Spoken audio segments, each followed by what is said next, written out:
muito interessante, porque esse livro, ele toca a minha alma.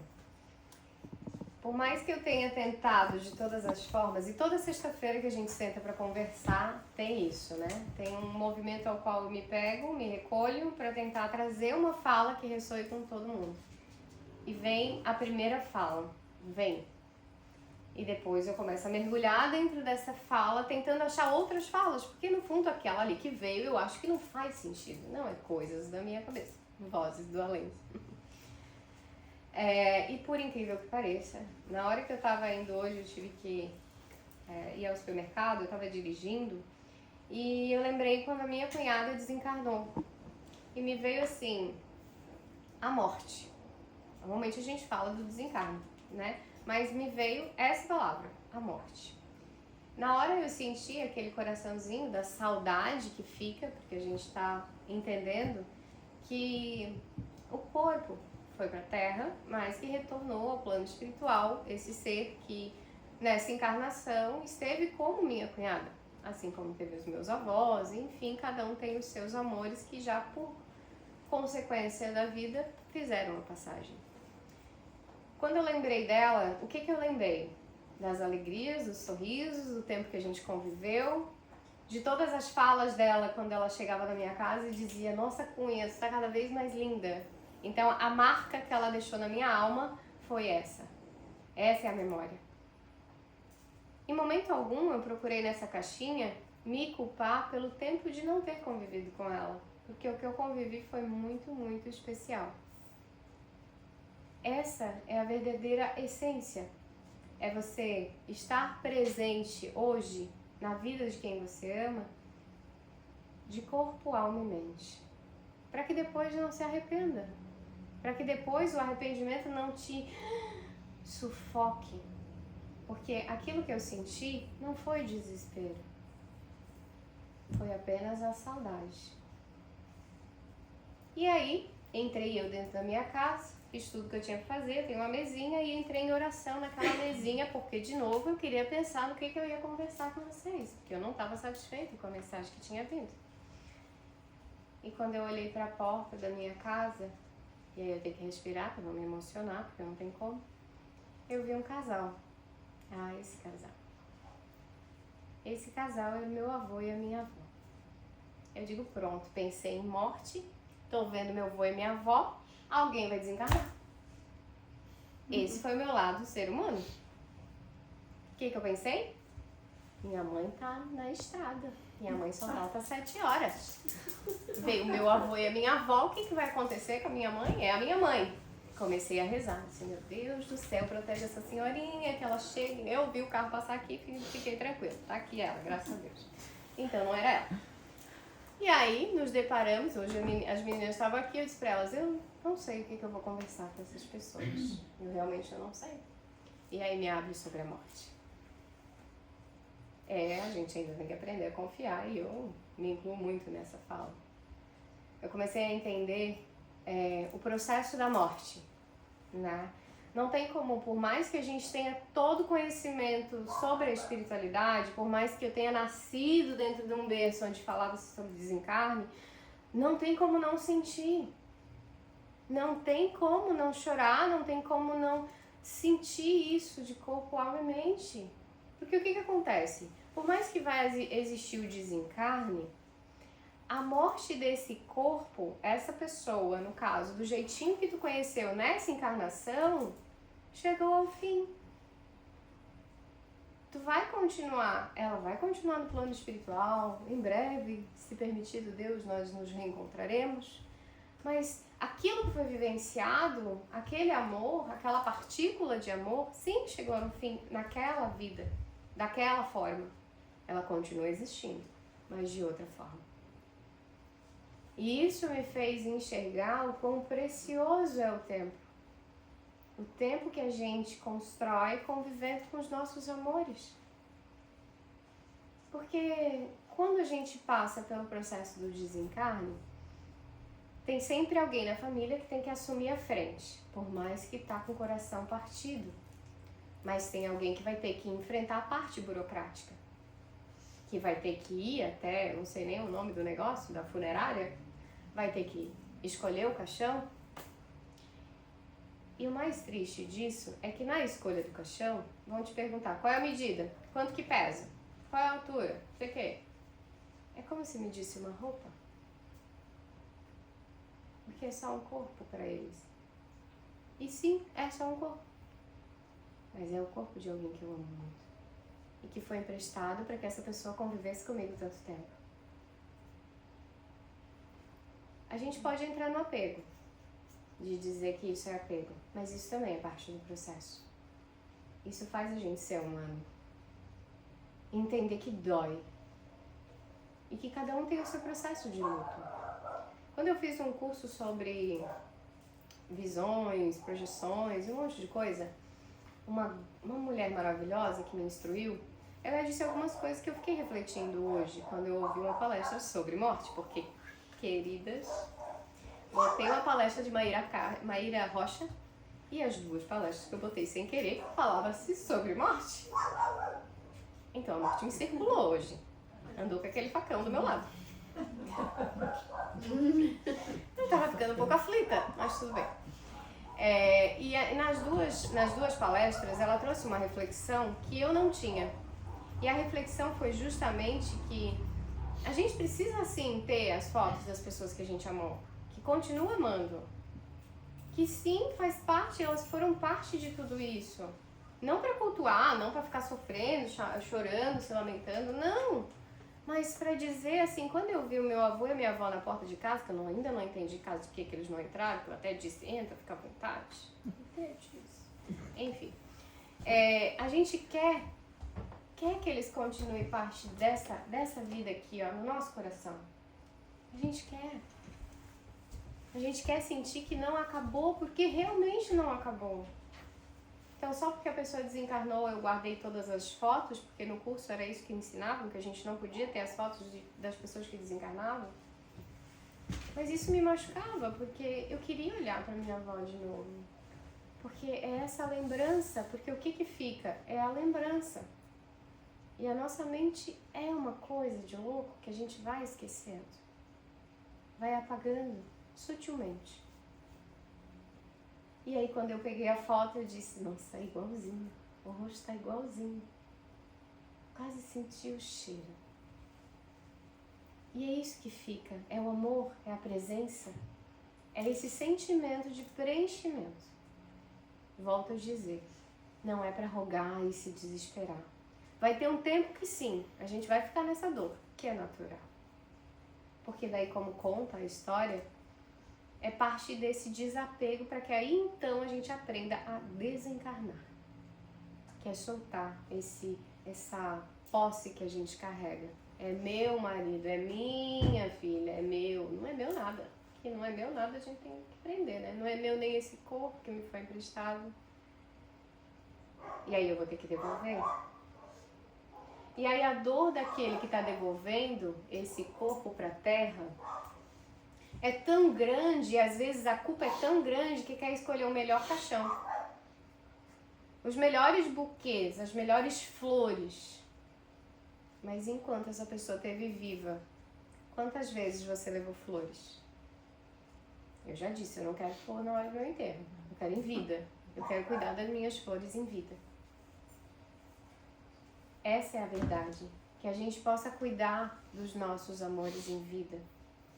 Não querendo carregar o peso dessas pessoas. Entendendo que cada um tem o seu processo. E que por vezes, quando eu quero carregar o peso dos meus familiares, que normalmente acontece isso, a minha vida se torna um peso.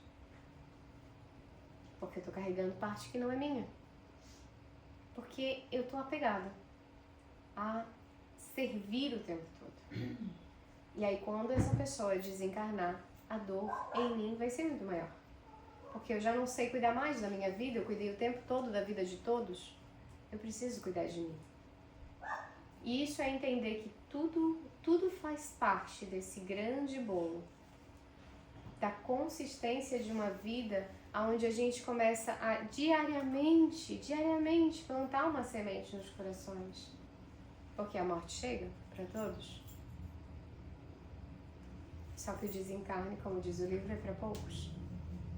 Por que a morte chega e o desencarne não? Porque na consciência de muitos a morte é o fim. Mas pra gente que tem assim um olhar pro lado espiritual, a gente entende que é só parte do processo.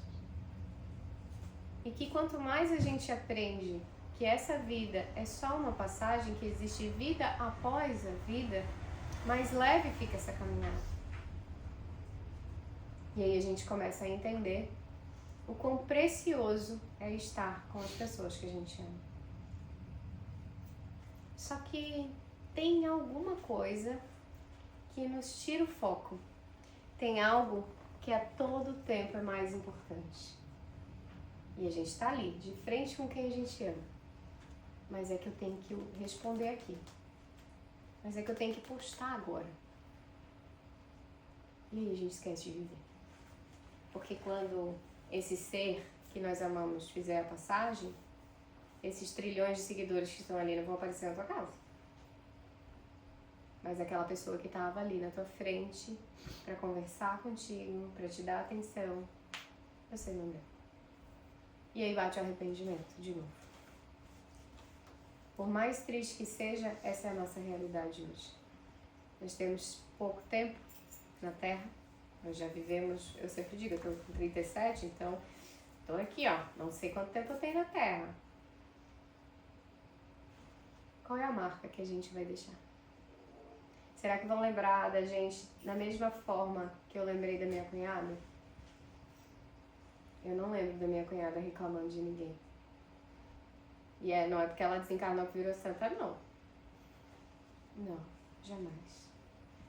Tem um texto do Chico que ele diz, não me pintem como santo. E aquele que pintar como santo, diga que santo eu tentei ser, mas que eu não fui. Tá longe disso. Porque é um hábito nosso. Quando desencarna alguém diz, nossa, ser maravilhoso. Sim, maravilhoso, mas tinha os reveses, assim como todos nós. E sabe que o mais especial, quando eu ouvi a Maíra falando sobre a morte, é que ela contou que realmente... Sabe por que a missa de 7º dia? Porque dependendo do desencarne, dependendo do processo desse ser, né? Normalmente, esses 7 dias, esse espírito fica muito próximo aos entes queridos. Por isso tem, então, a chamada da missa de 7º dia, que é mais uma despedida. A gente se despede o tempo todo. E é sempre desafiador se despedir. Imagina as pessoas que foram morar fora, filhos que moraram fora, enfim. Quando apenas viaja, quando volta, aí é bem especial. Mas a despedida é desafiadora. E a gente vive uma vida de despedidas. Às vezes a gente encerra ciclos de trabalhos, de amizades, de relacionamentos. E não deixa de ser uma morte. A morte do velho para nascer um novo. Então, quando esse ser desencarna, e agora a gente vai usar o termo que a gente gosta, a gente aprende e entende que a missão desse ser foi concluída. Então, por mais que venha a dor, vem assim, ó, será que ela tá construindo os tijolinhos? Porque ela sempre dizia, aí tem os tijolinhos lá no céu. Ai, tô louca pra saber se ela conseguiu ver os tijolinhos. Essa é a emoção e o preenchimento do amor. Quantos velórios eu já fui, que enquanto a pessoa estava sendo velada, as pessoas estavam assim, primeiro momento todo mundo chorando, daqui a pouco estava falando o jogo do futebol, quem é que vai com quem, a gente tem que se ver mais, em outras ocasiões. Essas são as narrativas de um velório. Mas no velório da Sheila, ela é mórmon, era mórmon, tinha tanta gente, foram tantos cânticos, foi tanta oração, foi tanta gente falando do bem que ela fez a cada vida, que eu disse, meu Deus, eu tenho que melhorar muito a minha postura como ser humano, porque olha qual é a marca que eu tô deixando aí. A gente não pensa nisso, a gente só pensa em viver. Mas a gente não pensa qual é a marca que a gente está deixando nas pessoas que a gente ama e conhece. Eu sempre digo que nos meus atendimentos eu digo, o que vai estar escrito na tua lápide? É justamente fazendo refletir o que tu vai deixar de marca. Porque Porque algumas pessoas famosas vão aparecer durante um tempo na televisão, mas as pessoas, os nossos amores, que não são famosos, vão sendo esquecidos. Vão sendo esquecidos. Não é que a gente tenha que entrar numa loucura ou numa obsessão de pensar todo o tempo, pelo contrário. A gente reza, agradece e solta. Mas por vezes eles vêm te visitar. E aí é a hora do coração ficar preenchido de gratidão. Isso é pra gente confiar e acreditar um pouquinho mais que a vida continua. Mas ainda somos muito céticos. Ainda precisa ver para crer. É o tal do São Tomé. E é muito interessante porque cada vez que a gente para falar um pouco sobre a vida, a gente não pensa no final dessa vida. A gente não pensa. A gente, não, vamos falar sobre isso. Minha mãe esses tempos veio com um papel desse tamanho com as senhas tudo dela. Se eu contar pra vocês que eu perdi, eu disse, mãe, agora não quero saber disso não. Não é hora pra isso. A gente tá comemorando aqui, não, mas é importante. E ela tá certa. É claro que ela tá certa. Porque a gente precisa organizar. Precisa. E a gente, não quero falar sobre isso. Aí tem que pagar lá o negócio pra funerária, já em vida, pra deixar as coisas organizadas. Porque depois quando alguém desencarna, ninguém tem dinheiro. É uma loucura. E não é barato morrer não, gente, nessa terra. Vou dizer pra vocês, não é barato não. Mas é parte do processo. Mas guarda dinheiro pra viajar. Não guarda? Pelo menos deveria. Que é bem importante. Mas o que eu quero dizer é que o desencarne, ele é como uma viagem. A gente se programa. A gente se programa. E precisa ter essa programação. Porque quando tu vai viajar, tu programa qual é o avião que tu vai pegar, qual é o Airbnb que tu vai ter. A gente estrutura, ou pelo menos deixa a coisa estruturada. E isso é aprender que o desencarne é parte do processo. Talvez a fala de hoje seja sobre despertar em vida, mas coincidiu com aquilo que eu vivi o dia inteiro refletindo. E é realmente esse choque de realidade.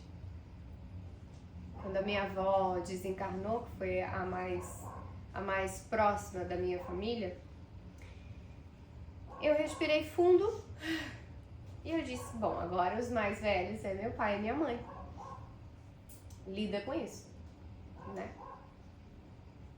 Mas é parte do processo. Mas a gente não quer lidar com isso. A gente só quer ter ele sempre ali. Assim como o mar, né? Nós moramos aqui bem pertinho do mar. Só o fato de morar perto do mar já é importante. Mas quantas vezes a gente vai na praia? Poucas. A gente sabe que ele tá ali, mas poucas vezes a gente vai. Mas sempre que a gente vai, é uma gostosura só. Tem as famílias desafiadoras. Tem. Não vou dizer que não tem. Todos têm problemas. Quem dera eu que a minha família fosse perfeita, não é?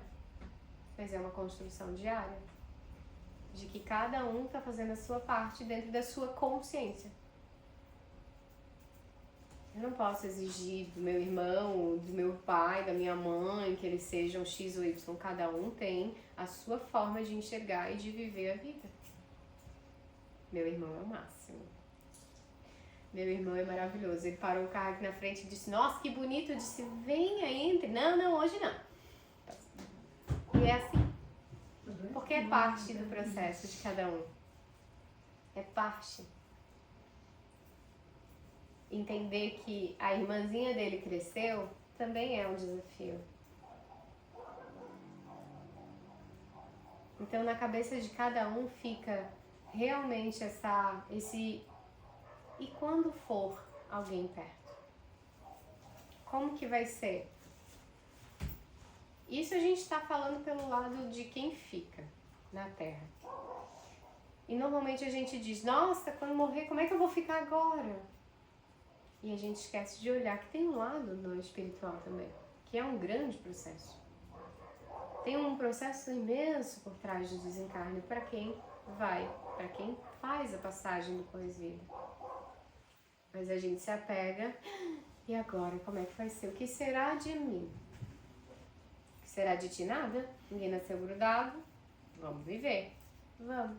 A diferença é que talvez não vai ter alguém que dê o colo. A diferença é que talvez não vai ter alguém que costure. Aí eu posso me emocionar aqui, gente, porque hoje estou bem emotiva. São as marcas. As marcas que ficam. E a gente precisa aproveitar o presente.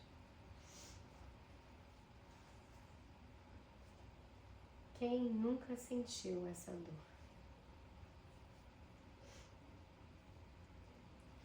Muito bom. Isso é bem importante, assim, a gente refletir, entender e se preparar. Quando a Dona Elza, uma senhora muito maravilhosa, que eu tive o prazer de conviver com ela na minha caminhada, quando a Dona Elza desencarnou, a gente estava estudando o Obaloaiê, né, na mesma época. E eu nunca tinha levado a Helena e Sofia num velório, porque a gente aprende na infância, né, a dar uma preservada nas crianças. E eu disse, bom, eu quero ir, minha mãe quer ir, não tem ninguém pra ficar com as meninas, Sherman trabalhando, vamos todo mundo. Vamos todo mundo. Elas conhecem, elas fazem evangelho no lar, então eu expliquei o que aconteceria.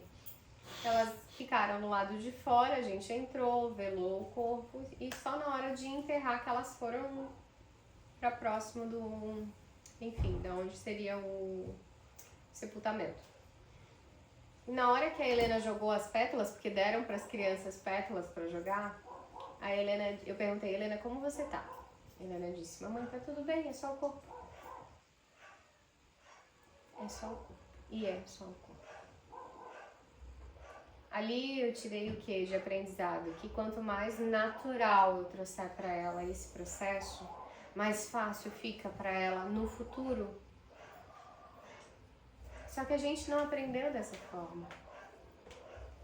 A gente só via que alguém desencarnava ali e depois tinha que fazer todo o resto do processo. Não é assunto de criança. E muitas das vezes as crianças entendem muito melhor. Dá um banho.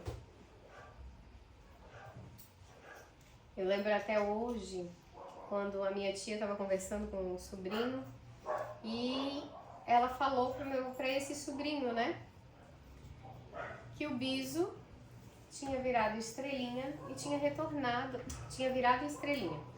E a Helena tinha aqui 6, 7 anos. Ela olhou e disse, não. Ele retornou para o plano espiritual. Daqui a pouco ele volta. Essa foi a resposta dela. Esse é o nosso futuro. Então, quanto mais a gente plantar naturalidade, mais leve fica esse sentir que nós não tivemos. Isso é colocar a parte da doutrina em prática. Isso é colocar a espiritualidade em prática. Não é fingir que não sente. Sente, dói, chora, normal. Mas é vivendo verdadeiramente o teu dia a dia que quando chegar esse momento ele vai simplesmente ser um até breve. Não mais um adeus sufocantemente desesperador. Tantas pessoas que enterraram seus entes queridos e morreram em vida, porque não conseguiram entender que é apenas uma passagem. E aí se perdem, porque ficam conectadas, a gente diz na constelação que entram em simbiose da dor. E aí ela vira o obsessor daquele desencarnado. Aí é um encarnado obsediando o desencarnado. Por isso que eu digo, não é a gente rogar, é a gente entender que existe o processo de despedida, de até breve. E que não é porque a gente estuda que a gente não sente. E que eu espero, assim, do meu coração, que o remorso não tome conta. Porque eu tenho certeza que a partir de agora, mais ainda, os movimentos que vão ser vividos com os amores de todos, assim, vão estar mais nessa atenção. Que pode ser a última vez que você sentou para jantar com essa pessoa. Pelo menos nesta encarnação. Com a pessoa daquele jeitinho, daquela forma e naquela posição na tua vida. Já parou para refletir como seria? E isso faz o quê? A gente aproveitar melhor. A gente desfruta mais. E o coração fica preenchido com amor. Certo, meus amores, falar de morte foi hoje muito interessante. Porque eu não uso esse termo. E hoje, quando eu tava dirigindo, vinha assim, a morte te visitou. Eu disse, eita, esse é o título? Só pra eu saber. Né? Que às vezes vem. E o mais gostoso disso tudo é a gente sentir, quando a gente olha para aquelas fotos, sentir o quão especial foi viver e desfrutar dessa encarnação na posição ao qual vocês combinaram ali para estarem juntos. Eu olhei meu avô e minha avó e disse, cara, que presente. Complementou tudo que eu precisava trazer. Não sou médium vidente de visão, como é que é? Chama que agora deu um branco aqui, senhora. Claro e vidente, obrigada, senhores. Não sou. Mas me permitiram sentir a presença. Quase palpável. E é por honra, então, a esse meu avô e essa minha avó, que eu digo pra vocês assim, amem mais, convivam mais, desfrutem mais da companhia uns dos outros. Que essa mensagem chegue ao coração de todos assim, honrando muito os nossos seres, os nossos amores dessa encarnação, que por vezes já fizeram essa passagem, e que muito em breve nós nos reencontraremos, tenho certeza, e que nada é em vão, ninguém se encontra nessa terra à toa. Todos temos um propósito e uma missão interna. Convido todos agora a fechar um pouquinho os seus olhos.